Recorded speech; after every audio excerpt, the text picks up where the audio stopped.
tensions continue to remain high in the Mideast amid fusillade by Israel. According to Lebanon authorities, more than 2,000 people have been killed in the recent escalation and hundreds of thousands have been displaced. 2 incidents of firing at UN peacekeepers have also been reported from Lebanon in just a span of 48 hours, with bombing also reported on UN headquarters.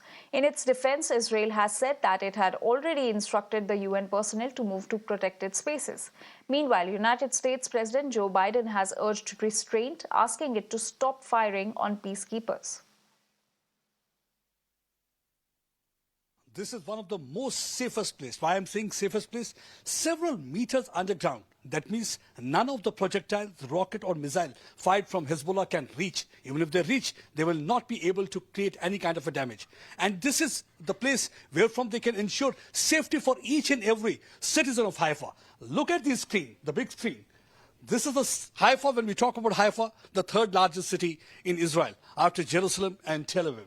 And 300,000 people are being taken care of with the help of these screens. Hundreds of cameras, surveillance gadgetry installed at different places. From here, they can keep an eye on each and every moment. Not only this thing, they're also looking after the welfare of the people. In case if somebody needs any kind of help, they are there to look after them. In case there is any rocket being intercepted, destroyed, damaged, or hitting any of the structures, they can immediately reach that place so that they can provide first aid and also ensure evacuation of the people from that particular area. So how this command center is really helpful? So actually from the beginning of the war, we opened the center. We're here 24/7. As you said already, we are monitoring all the cameras. We are here with the state connection, with the home front command, with the police, with the army, and we are waiting for something to happen. What is the reason that Haifa is facing the brunt of rocket firing from Hezbollah side? Why Haifa is being targeted? So, first of all, it's the biggest city in the north. It's the 3rd biggest city in Israel, but it's the biggest city in the north. We have the biggest hospital of the north, Rambam, which is more than 2,000 beds in the hospital. We have a large infrastructural zone with some chemical park. We have a port, an army port, a civilian port. So I think that for Hezbollah, it's the main strategic point in the north.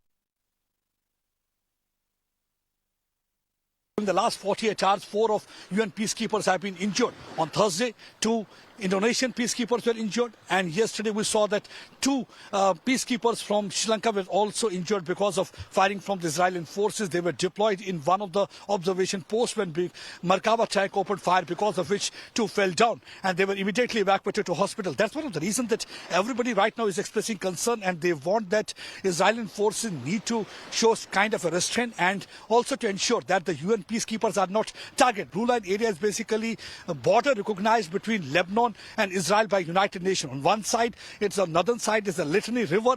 On the southern side, it's a blue line area. And between that, UN peacekeepers are deployed. Right now, 15 countries, which include 10,400 UN peacekeepers, of which 900 are Indian UN peacekeepers. That's one of the reasons that India is really concerned about the safety and security of 900 UN peacekeepers who are deployed in that area. Though Israel has maintained that they had observed some kind of a suspicious movement, it was on the basis of that they opened fire. But they are going to investigate this matter at the highest level. Even Joe Biden has asked Israel to ensure that such incidents are not repeated, because during the last few days we have seen the situation in Beirut, especially Lebanon area, has escalated. There are reports that many of the walls have also fallen down because of the caterpillar shells that have hit those walls that is surrounding that UN headquarters in that blue line area. And this blue line area is really very important to ensure peace between the two regions. It's a kind of a buffer zone. And there are also many Bollywood lovers in Israel, and their spirits haven't dampened despite 1 year of war. Take a look at our next report from the war zone. You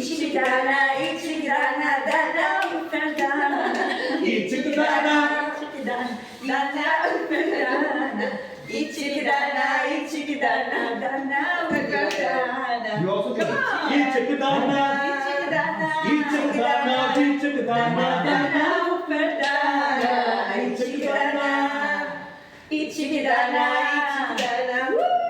Israel, the best country. What's your love? What I love about I've never been there, but everything is so natural. You don't have like and no one thinks about money, about cars, about fancy things. Everything is so natural, so soft, so just natural. People are so modest and so lovely and so kind to each other.